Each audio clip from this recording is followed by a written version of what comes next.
रात much awaited meeting जो president of America Donald Trump और president of Russia Vladimir Putin के दरमियान होनी थी, यूक्रेन रशिया वार की इंटेंडेड सीज फायर के हवाले से, वो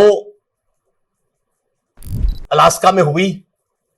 वो तकरीबन 3 घंटे की इनकी टीमों की मीटिंग हुई, लेकिन मीटिंग के बाद जो सो कॉल्ड प्रेस ब्रीफिंग हुई या प्रेस कॉन्फ्रेंस हुई, जिसमें सवाल जवाब तो कोई नहीं हुए, लेकिन दोनों ममालिक के प्रेसिडेंट ने कुछ स्टेटमेंट दी। बुनियादी तौर पर असूल जो बनता है अमेरिकन सरजमीन पे, हमेशा होस्ट जो है अमेरिकन प्रेसिडेंट होता है, वो भी किसी भी मुल्क के सरबराह के साथ जब बातचीत होती है तो वो उसको प्रेस ब्रीफिंग को स्टार्ट वो करता है। लेकिन प्रॉब्ली रशियन इस माइंडसेट के साथ आए थे कि ये Alaska it was once a Russian America, इसलिए यहां हमारा हक बनता है। तो बगैर पूछे व्लादिमीर पुतिन ने प्रेस कॉन्फ्रेंस स्टार्ट कर दी, जिस पे ट्रंप ने कोई इतराज नहीं किया, साइलेंट रहा।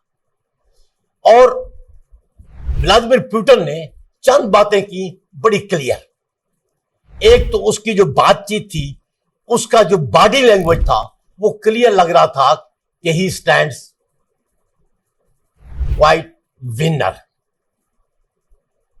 जबकि जब ट्रंप बात करने आए तो उनका चेहरा थका थका लग रहा था। या तो वो लॉन्ग ट्रेवल की इंडिकेशन थी, या वो कुछ हासिल नहीं कर सका जो चाहता था, उसकी टायर्डनेस थी, उसके माथे से, उसकी बॉडी लैंग्वेज से नजर आ रही थी।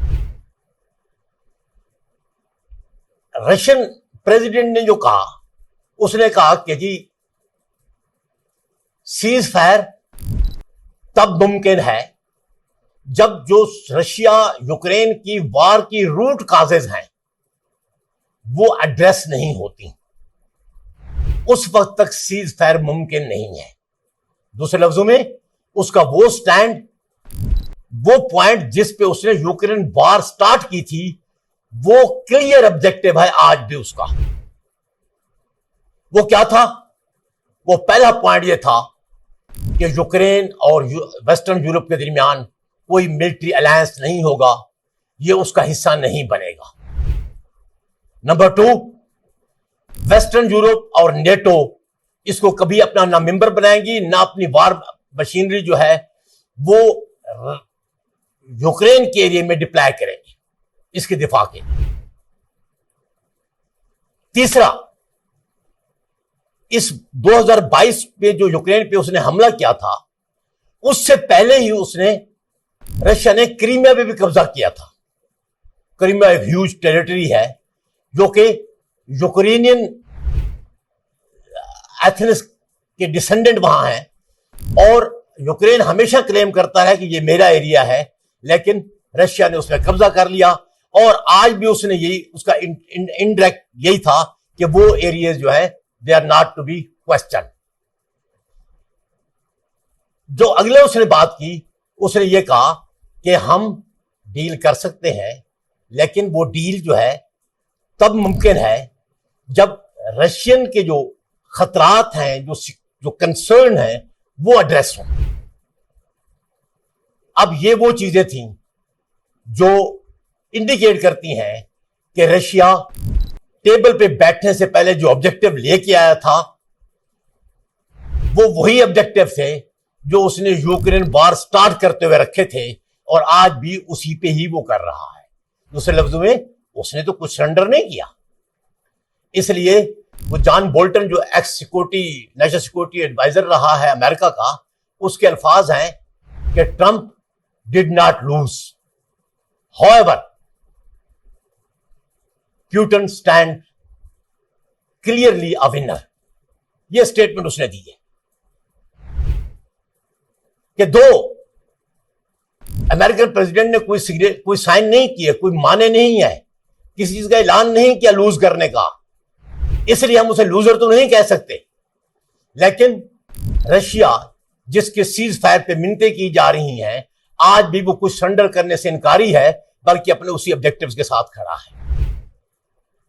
अब हम देखते ये हैं कि ये ये जो टॉक्स हैं, ये सीज फायर की एफर्ट हैं, जो डोनाल्ड ट्रंप अपनी इलेक्शन कैंपेन में अपना फर्स्ट क्लेम, प्रॉमिस क्लेम करता आ रहा है कि जी मैं पहले 3 महीनों के अंदर ही सीज फायर करा दूंगा यूक्रेन में, वो ऑब्जेक्टिव हासिल करने में कहां तक कामयाब हुआ है या आगे हमें क्या नजर आ रहा है। मैं जो समझता हूं कि इसको समझने से पहले आप यूक्रेन की बैकग्राउंड को, माजी को समझने की जरूरत है। यूक्रेन किसी वक्त में ऑक्युपाइड सोवियत यूनियन जो है उसका सबसे बड़े शमशीर जन्नों में से एक हिस्सा था। दुनिया में रशिया के बाद जो सबसे ज्यादा न्यूक्लियर वार हेड स्टॉक थे वो यूक्रेन में थे। हत्ता कि यूक्रेन की साइल पे वो जो फेमस स्टार वार के लिए जो स्ट्रेटेजिक प्रोपल्शन यूनिट थे मिसाइल्स के, वो भी यहां पर लगे हुए थे। आप इसी से अंदाजा लगाएं क्योंकि ये वेस्टर्न यूरोप के करीब था। तो नेटो के मुकाबले में वारसा ने जो कुछ लड़ाई लड़नी थी उसका फ्रंट लाइन यही स्टेट थी। फिर जब सोवियत यूनियन डिसमेंबर हुआ 1991 में, तो उसके बाद उस डील में जो वेस्ट और रशिया कर रहे थे कि किसी तरीके से आपस में पीस को बढ़ाया जाए, ट्रेड को बढ़ाया जाए, आपस में तल्लुकात ठीक किए जाए, नॉर्मलाइज किया जाए, उनमें एक यही था कि यूक्रेन को भी, जो कि वेस्टर्न यूरोप के बॉर्डर पे है, इसको उन तमाम न्यूक्लियर वेपन से जो है वो अलग किया जाए। तो फिर 1994 में एक बुदापेस्ट मेमोरेंडम हुआ। उसमें क्या हुआ मेमोरेंडम ऑफ अंडरस्टैंडिंग में, जिसमें ये यूक्रेन ने वादा किया कि मैं तमाम के तमाम न्यूक्लियर वार हेड जो है वो सरेंडर करता हूं, और वो तमाम के तमाम उसने 1996 तक सारे रशिया के हवाले भी कर दिए। उसके अलावा उसने ये भी किया कि उसके पास जो स्ट्रेटेजिक प्रोपल्शन यूनिट था मिसाइल का स्टार वार के लिए, वो भी स्टार्ट 1 ट्रीटी के तहत वो भी उसने डिसमेंटल कर दिया। उसके बदले में यूक्रेन को क्या गारंटी दी इन 3 ममालिक ने, अमेरिका ने, यूके ने और रशिया ने, ये एश्योरेंस दी कि आपकी सॉवरेनिटी और सिक्योरिटी हम एश्योर करते हैं। अब यूक्रेन ने इस अंडरस्टैंडिंग के साथ अपनी नई लाइफ को स्टार्ट किया। यूक्रेन बहुत बड़ी सनती प्रोडक्शन है, जहां दुनिया के माइनस की 72 टैंक्स और दूसरी मिलिट्री इंडस्ट्रियल कॉम्प्लेक्सेस हैं। उसके अलावा वहां पर जो एग्रीकल्चरियन प्रोडक्ट्स हैं वो भी हाई लेवल की वो प्रोडक्ट है जो यूक्रेन जो दुनिया को एक्सपोर्ट करता रहा है। यूक्रेन बहुत बड़ा एरिया था और बहुत अच्छा मुल्क था, डेवलप था। लेकिन 2022 में रशिया ने इस पे अटैक कर दिया। वो क्यों किया? इसलिए जब जो ज़ेलेंस्की है ये यूक्रेन का प्रेसिडेंट बन के इलेक्शन लड़के आया, उसने आकर यूरोप के साथ अपने तल्लुकात बहाल करने की कोशिश की, ऐलान किया, और वेस्टर्न यूरोप के साथ काफी उसने एग्रीमेंट किए, इकोनॉमिक एग्रीमेंट भी थे, इवन सिक्योरिटी के हवाले से भी काफी बातचीत चली। हत्ता कि उसने दरखास्त ये भी दे दी कि मुझे यूक्रेन को नेटो का मेंबर बनाया जाए, क्योंकि we are part of Europe, जिसको रशिया ने कबूल नहीं किया।